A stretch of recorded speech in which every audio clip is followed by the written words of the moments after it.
श्रीपाद श्रीवल्लभ चरितामृतसार अध्याय 49 पळणी स्वामीचे दर्शन. शंकर भट विचित्रपूरहून निघून अग्रहारपूर या गावी आले. तेथील एका ब्राह्मणाच्या घरासमोर उभे राहून ओम भिक्षांदेई असे म्हणून भिक्षा मागितली. त्यावेळी त्या घरातून एक अतिक्रोधायमान झालेली महिला बाहेर आली आणि म्हणाली, भात नाही, लात नाही. शंकर भट त्या घरासमोर आश्चर्याने थोडा वेळ पाहत असेच उभे राहिले. तितक्यात त्या घरातील गृहस्थ बाहेर आले आणि म्हणाले, माझ्या पत्नीने रागाने माझ्या डोक्यावर मातीचे भांडे फोडले आणि त्याच्या किमती एवढे पैसे आणून द्या असे म्हणून मला घरातून बाहेर घालून दिले. मी आपणाबरोबर येतो, दोघे मिळून भिक्षा मागूया. ते दोघे एका विशाल पिंपळाच्या झाडाखाली पारावर बसले आणि श्रीपाद प्रभूंचे भजन करू लागले. थोड्याच वेळात तेथे विचित्रपुराच्या राजाचे दूत आले आणि म्हणू लागले, महाराज, आमच्या युवराजांना बोलता येऊ लागले आहे. राजे महाराजांनी तुम्हाला घेऊन या अशी आम्हास आज्ञा केली आहे, तरी आपण आम्हाबरोबर राजदरबारी चलावे. शंकर भट म्हणाले, मी एकटा येणार नाही, माझ्या मित्रासही घेऊन येणार असल्यास मी येईन. राजाच्या दूतांनी त्या दोघांना घोड्यावर बसवून राजवाड्यात नेले. राजाने त्या उभयताचे उत्तम स्वागत केले आणि म्हणाला, पंडितजी, तुम्ही गेल्यानंतर आमचा युवराज एकाएकी मूर्छित झाला, परंतु राजवैद्यांना बोलवण्यापूर्वीच तो शुद्धीवर आला. त्याने डोळे उघडून दिगंबरा दिगंबरा श्रीपाद वल्लभ दिगंबरा अशा मंत्राचा उच्चार करण्यास सुरुवात केली. थोड्या वेळाने त्याने सांगितले की तो अचेतन अवस्थेत असताना एक अति दैदिप्यमान युवा स्थितीतील यती आले होते.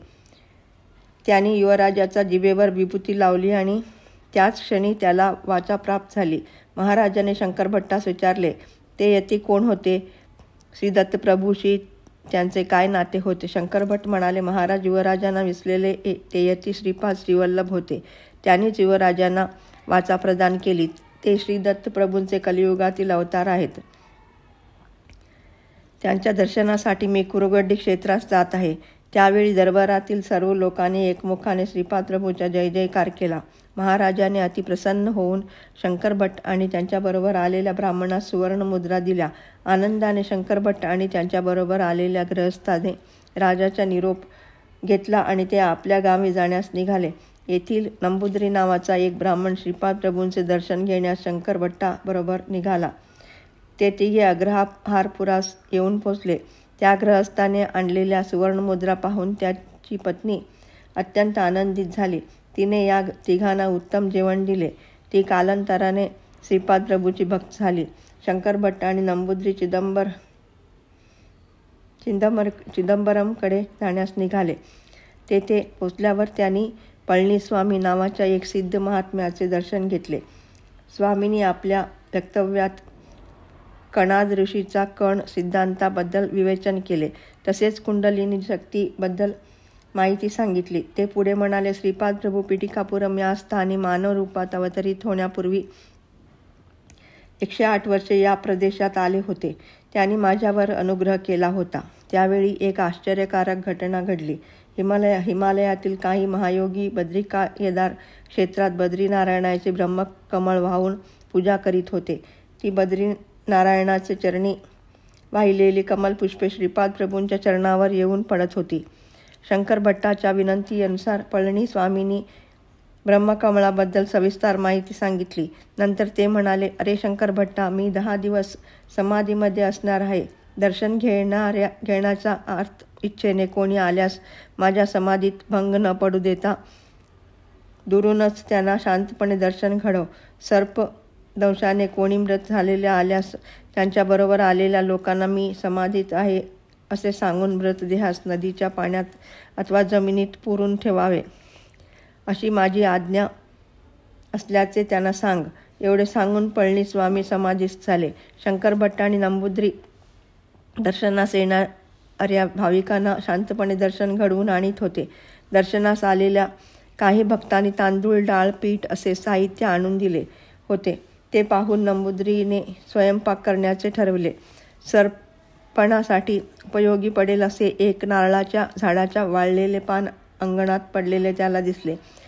माधवने ते उचलून आपल्या खांद्यावर ठेवले. तितक्यात त्या पानाखाली विश्रांती घेत असलेला एक सर्प रागाने त्याला कडकडून चावला.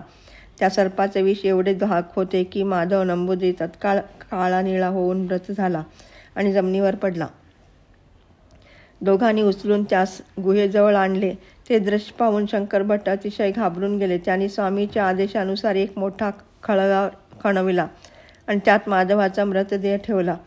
त्याच वेळी गावातील काही लोकांनी सर्पदंश झालेल्या एक युवकास आणले.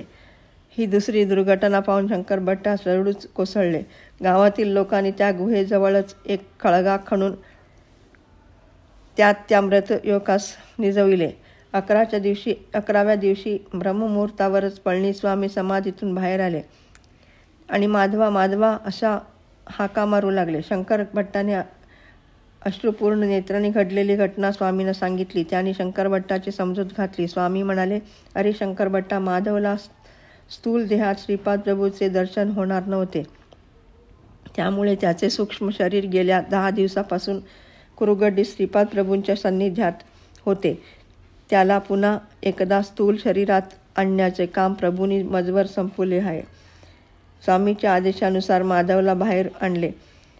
स्वामी ताडाच्या झाडाजवळ जाऊन मोठ्याने म्हणाले, माधवास दंश करणाऱ्या नागराज श्रीपाद प्रभूंच्या आदेशानुसार पळणीस्वामीच्या जवळ ये. स्वामींनी आपल्या पिशवीतून 4 कवड्या काढल्या आणि मृतदेहाच्या 4ही बाजूस ठेवल्या. काही क्षणातच त्या कवड्या आकाशात उडाल्या आणि 4ही दिशांना गेल्या. 5-10 मिनिटातच उत्तरेकडून एक सर्प फुसफुस करीत आला आणि स्वामीच्या आदेशानुसार त्याने माधवच्या शरीरातील विष शोषून घेतले. नंतर स्वामींना 3 प्रदक्षिणा घालून निघून गेला. पळणीस्वामींनी श्रीपाद प्रभूंना मनोमनी नमस्कार केला.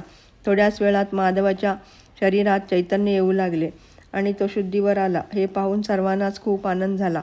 माधवाने आपले अनुभव सांगण्यास प्रारंभ केला. तो म्हणाला, मी सूक्ष्म शरीराने कुरुगड्डीस पोचलो आणि श्रीपाद प्रभूंचे दर्शन घेतले. नंतर प्रभूच्या आदेशानुसार कुरुगड्डीचा मध्यभागी गेलो. तेथून भूमीमध्ये खोलात भूकेंद्राजवळ अनेक प्रसाद असल्यासारखे भासले. ते पाताळ लोकच होते. तेथे असलेले लोक नाग जातीचे होते. त्यांना हवे ते रूप घेता येत होते. तेथे मी अनेक सर्प पाहिले. त्यातील काहींना 1000 फणे होते. काहीच्या शिरावर दिव्यमणी होते. एक सहस्रफणाच्या नागावर श्रीपाद प्रभू भगवान विष्णूप्रमाणे शयन करीत होते. त्यातील एका महासर्पाने श्री दत्तप्रभूच्या जन्माबद्दल आणि कार्याबद्दल विवरण करून सांगितले. यानंतर मी पाण्यातून वर येऊन कुरुगड्डी श्रीपाद प्रभूचे अत्यंत श्रद्धाभावाने दर्शन घेतले. माधव पुढे सांगू लागला, स्वामी, यानंतर श्रीपाद प्रभू मला म्हणाले, वत्सा, हे दिव्य भव्य दर्शन म्हणजेच मोठा अलभयोगच आहे. तुला बोललेला एक महासर्प येणाऱ्या शताब्दीमध्ये ज्योतिरामलिंगेश्वर स्वामी या रूपाने अवतार घेतील. तुझ्याशी बोललेले दुसरा महासर्प सदाशिव ब्रह्मेंद्र या नावाने अवतार घेऊन अनेक दिव्यलीला दाखवील.